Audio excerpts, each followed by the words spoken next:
여러분 반갑습니다. 오늘 하루 종일 여러 가지 일들로 수고 많으셨죠? 이 시간 저와 함께 맥체인 성경 읽기를 시간을 갖겠습니다. 오늘 맥체인 성경 읽기는 출애굽기 36장, 잠언 12장, 요한복음 15장, 그리고 에베소서 5장입니다.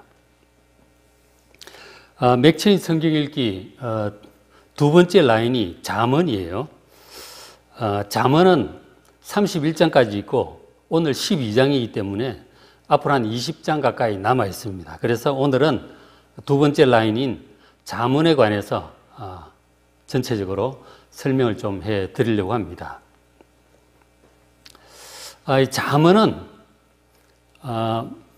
하나님을 섬기는 이 의인들, 그런 사람들이 이제 지혜로운 사람들이죠.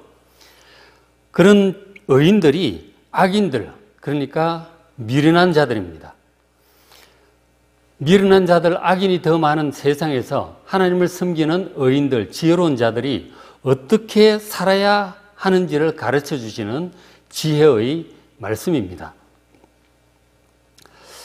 잠언은 대부분 하나님께서 주신 그 최고의 지혜를 가졌던 솔로몬 왕이 깨달은 것들입니다. 솔로몬은 아버지 다윗의 노년에 젊은 나이에 왕이 되어서 자기가 경험도 적은데 왕이 되어 정말 마음의 부담이 컸겠죠. 그래서 왕이 된 초기에 1000번제를 작정하고 하나님께 간절한 마음으로 기도를 드렸습니다.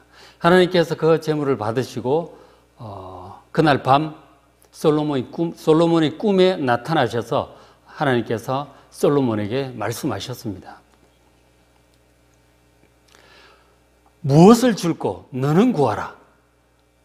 그랬더니 이 솔로몬이 대답하기를, 제가 이 젊은 나이에 왕이 되어서 이 백성들을 다스려야 할 텐데 어떻게 다스려야 할지 두렵습니다. 하나님 저에게 지혜를 주셔서 저에게 맡겨주신 이 백성들을 하나님의 뜻을 따라 잘 다스리고 인도할 수 있도록 지혜를 주십시오. 그렇게 간절히 구합니다. 그랬더니 하나님께서 솔로몬의 그 말을 듣고 굉장히 기뻐하셔서 저렇게 열왕기상 3장 12절의 말씀으로 응답하셨어요. 내가 네 말대로 하여 내게 지혜롭고 총명한 마음을 주노니 내 앞에도 너와 같은 자가 없었거니와 내 뒤에도 너와 같은 자가 일어남이 없으리라.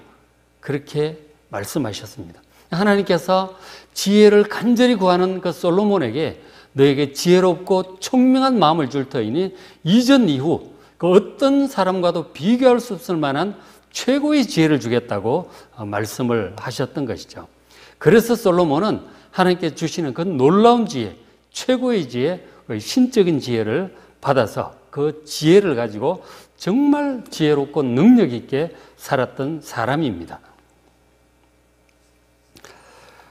그래서 이제 하나님께서 그 솔로몬에게 주신 지혜, 솔로몬이 깨달은 지혜, 그것을 이제 기록을 한 것이죠.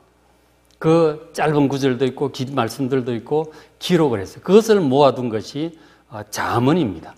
바로 짧은 교훈의 말씀들을 잠언 혹은 격언이라고 우리가 그렇게 말을 하죠.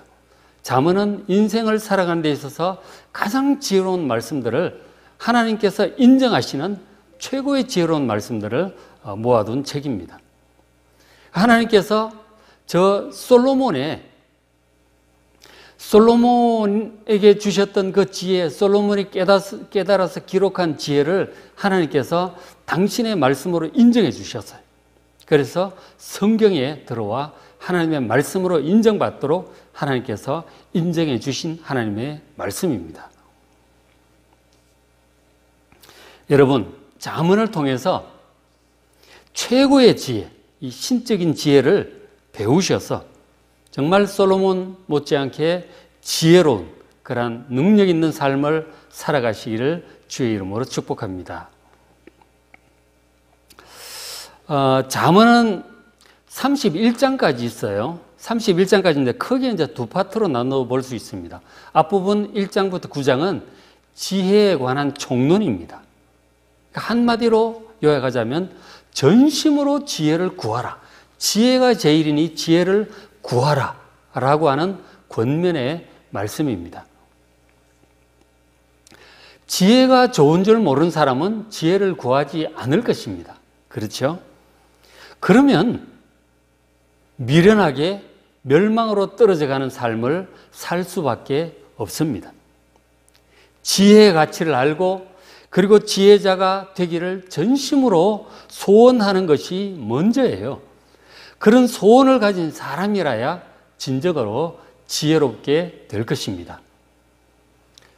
그리고 이제 이어지는 뒷부분 10장부터 끝까지 31장까지는 구체적이고 실질적인 잠언들, 격언들을 쭉 나열을 하고 있습니다. 그러니까 지혜로운 자는 이러하고 미련한 자는 저렇다. 의인은 이러하고 그리고 악인은 저렇다. 이렇게 대조법으로 말씀을 쭉 해주고 있습니다. 그래서 오늘이 이제 12장이기 때문에 먼저 우리가 알아야 될 것이 1장부터 9장에 나오는 그 총론, 지혜에 관한 태도예요. 그래서 1장부터 9장에 나오는 몇 구절들을 살펴보면서 우리가 이 잠언을 어떤 책인지 어떤 마음으로 이 잠언을 읽어야 할지 오늘 함께 보십시다. 잠언 앞부분에 있는 총론 부분 좀 볼 텐데 1장 22절 말씀을 보시면 너희 어리석은 자들은 어리석음을 좋아하며 거만한 자들은 거만을 기뻐하며 미련한 자들은 지식을 미워하니 어느 때까지 하겠느냐 탄식을 하십니다. 그러니까 문제는 뭐냐면 사람들이 이 좋은 지혜를 의외로 좋아하지 않는다는 것이죠. 원하지 않는다는 것입니다. 이 지혜가 얼마나 좋은 것인데 이걸 원하지 않는다는 거예요. 참 이상하지 않습니까? 그런데도 사람들이 좋아하지 않는다. 오히려 어리석음을 좋아하고 지식을 미워한다고 그렇게 하나님께서 보실 때 탄식을 하고 있습니다. 정말 안타까운 일이죠. 저러니 어떻게 지혜자가 될 수 있겠습니까? 지혜자가 정말 하나님 말씀에 합당한 좋은 말씀을 해줘도 그것을 싫어하는 거죠. 오히려 자기가 알고 있는 바, 사람들이 쭉 나누고 있는 바, 어리석은 얘기들, 그걸 더 좋아한다는 거예요. 얼마나 기가 막힌 일입니까? 망할 길로 가겠다는 것이죠. 이 좋은 지혜를 좋아하지 않고 어리석은 것을 좋아하고 지식을 미워한다고 하는 것이 이것이 참 말도 안 되는 것 같은데 저게 사실이에요. 참 기가 막힌 일이지만 사실이다 하는 것이죠. 저렇게 계속 가면 어떻게 될까요? 저 지혜가 탄식을 합니다. 1장 24절 내가 불렀으나니 나는 바로 지혜자입니다. 지혜자가 지금 사람들을 불러요. 근데 너희가 듣기 싫어한다. 지혜의 말을 귀를 막고 듣기 싫다는 거죠. 그리고 도리어 나의 모든 교훈을 멸시하고 나의 책망을 받지 않는다. 이 교훈을 정말 생명의 길이고 축복의 길인데 그것을 멸시합니다. 그게 뭐야? 마음에 안 든다는 거죠. 그래서 지혜의 말을 듣지 않기 때문에 결국 어떻게 되느냐? 27절 보시면 너희의 두려움이 광풍같이 임할 것이다. 너희가 두려워하는 것들이 임할 것이다. 그리고 너희의 재앙이 폭풍처럼 그냥 몰아닥칠 것이다. 그리고 너희에게 근심과 슬픔이 임할 것이다. 그렇게 경고하고 있습니다. 여러분, 지혜의 음성을 들으시길 바랍니다. 저런 때가 오기 전에 두려움이나 재앙과 근심과 슬픔이 오기 전에 지혜의 부름을 듣고 그리고 잘 묵상하시고 지혜의 길을 따라 정말 복된 길을 가는 여러분 되시길 바랍니다. 참 꼭 그렇게 하시길 바랍니다. 자, 그러면 어떤 사람이 지혜를 얻고 지혜롭게 될까요? 어떻게 지혜롭게 될까요? 아까 잠깐 제가 말씀을 드렸지만 자, 2장 4절에 말씀합니다. 지혜를 얻으려면 은을 구하는 것 같죠. 은은 돈을 얘기하는 거예요. 돈을 구하는 것 같이 그것을 지혜를 구하고 감추어진 보배를 찾는 것 같이 그것을 찾으라. 그렇게 말씀합니다. 우리가 이제 옛날에 금광에 금 찾으러 다닌 사람, 그리고 뭐 보석 이런 거 찾아러 다니는 사람들 얼마나 땅을 뒤지고 그렇게 합니까? 깊이 파고 산속 깊이 굴을 파고 내려가는 것이죠. 그렇게 해서 겨우 찾으면 엄청난 부자가 되니까 그런 태도로 지혜를 찾으라 하는 것입니다. 그렇게 지혜를 찾고 또 찾으면 결국 어디에 이르느냐? 하나님을 알게 될 것이다. 그 하나님이 지혜의 원천이기 때문에 그렇습니다. 6절 대저 여호와는 지혜를 주시며 지식과 명철을 그 입에서 내는 분이기 때문에 그렇습니다. 지혜는 우리가 간절히 구할 때 찾아 헤매서 어디에 지혜가 있을까 찾아 헤매다가 결국 그 자리에 이르면 거기에 누가 서 계시느냐? 하나님께서 여러분들에게 지혜를 주려고 서 계심을 믿으시길 바랍니다. 그 하나님을 만나면 여러분 진짜 지혜를 배우게 됩니다.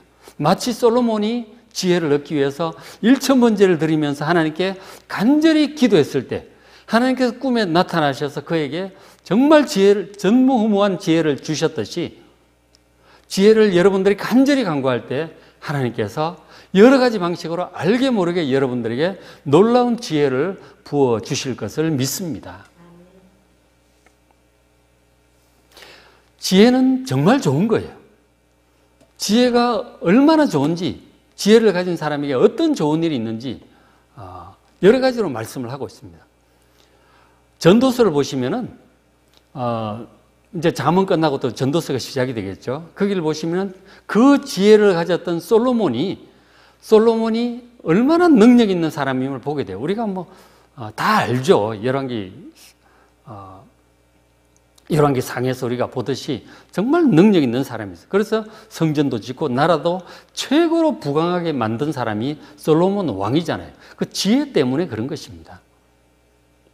그리고 이제 이 잠언에서도 지혜가 얼마나 좋은지 그런 얘기들을 쭉 하고 있습니다.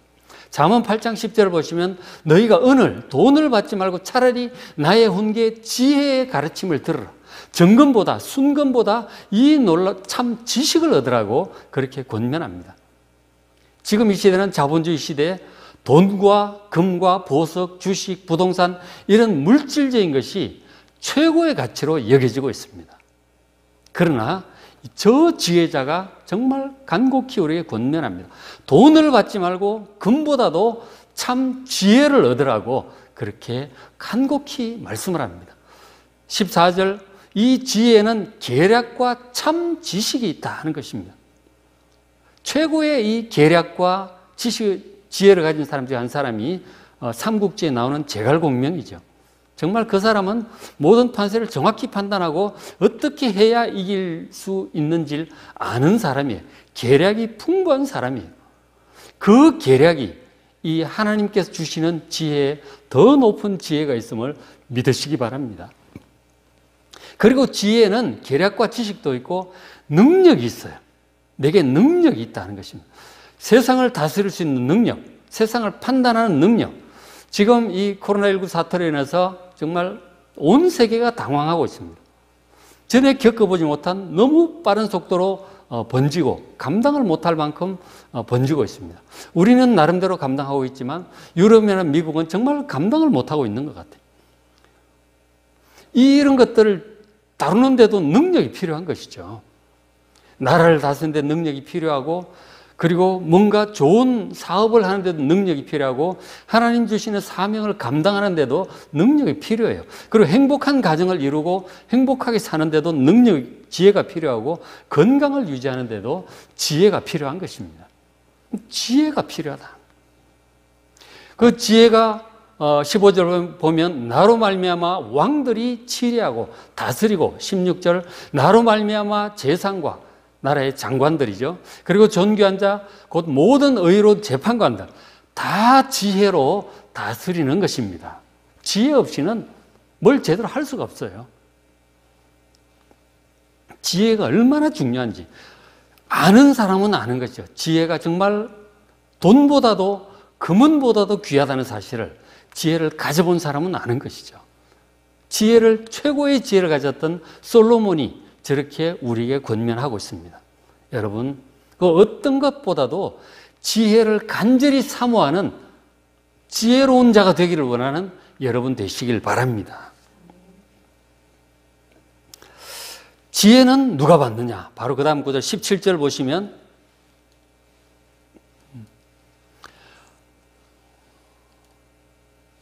17절 나를 사랑하는 자들, 지혜를 사랑하는 자들이 나의 사랑을 입으며 나를 간절히 찾는 자가 나를 만날 것이니라. 지혜를 사랑하는 자들이 지혜의 사랑을 입고 지혜를 만나게 될 것입니다. 그러니까 지혜로운 자가 되기를 원한다면 첫 번째 조건이 지혜로운 자가 되기를 간절히 소원하는 것입니다. 그런 소원이 없는 사람은 지혜로운 자가 될 수 없어요. 지혜자가 성령께서 지혜를 가르쳐 주셔도 귀 기울여 듣지 않기 때문에 지혜로운 자가 될 수 없는 것이죠. 그리고 지혜를 얻기 위해서 성경을 보지도 않기 때문에 지혜로운 자가 될 수 없습니다. 결국은 그 멸망의 길, 미련한 길을 따라서 멸망의 내리막길로 점점 내려가게 되는 것이죠. 그래서 잠언 소개를 이렇게 좀 해드렸는데 오늘이 잠언 12장이에요. 12장이니까 낮에 읽으신 분은 뭐 괜찮겠고 못 읽으신 분은 지금 끝나고 바로 읽으시길 바랍니다. 오늘은 이제 제가 오늘 경건 다이어리를 제가 어떻게 했는지 한번 좀 보여드리려고 합니다.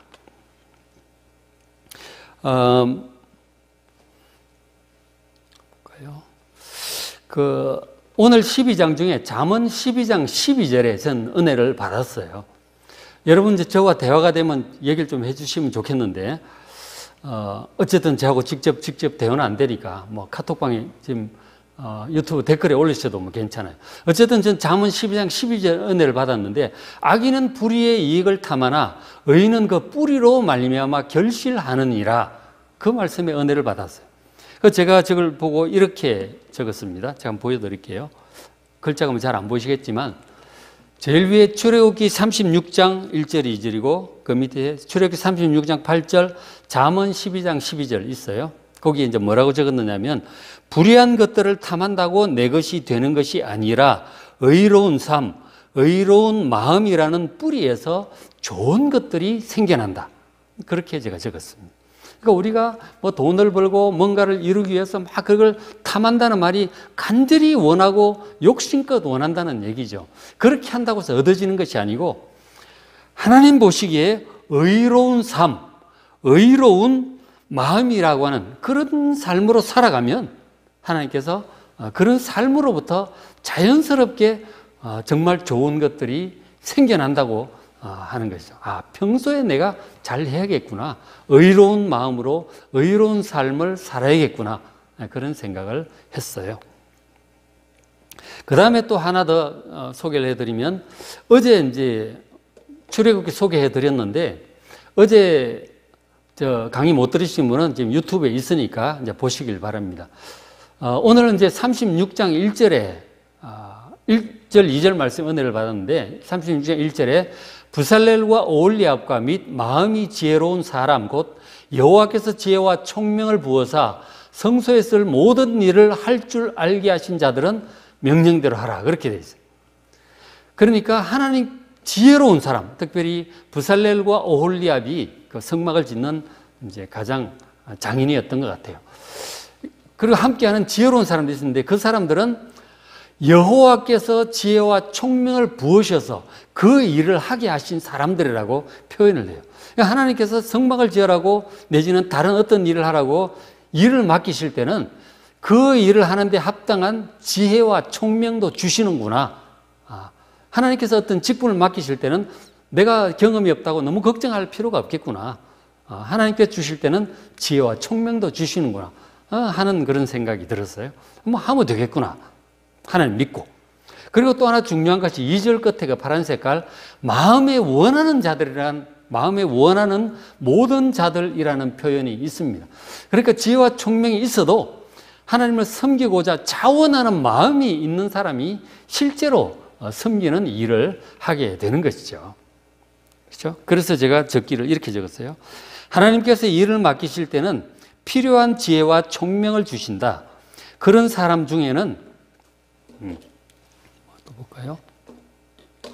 그런 사람 중에는 자원하는 마음이 있는 사람이 실제로 일하게 된다. 이렇게. 이렇게 이제 한 것이죠. 그리고 이제 요한복음 15장 9절 11절은 제가 읽어드릴게요. 다른 사랑을 구하지 말고 예수님의 사랑 안에 거하자. 예수님의 사랑 안에 거하는 방법은 예수님의 말씀을 잘 지키는 것이다.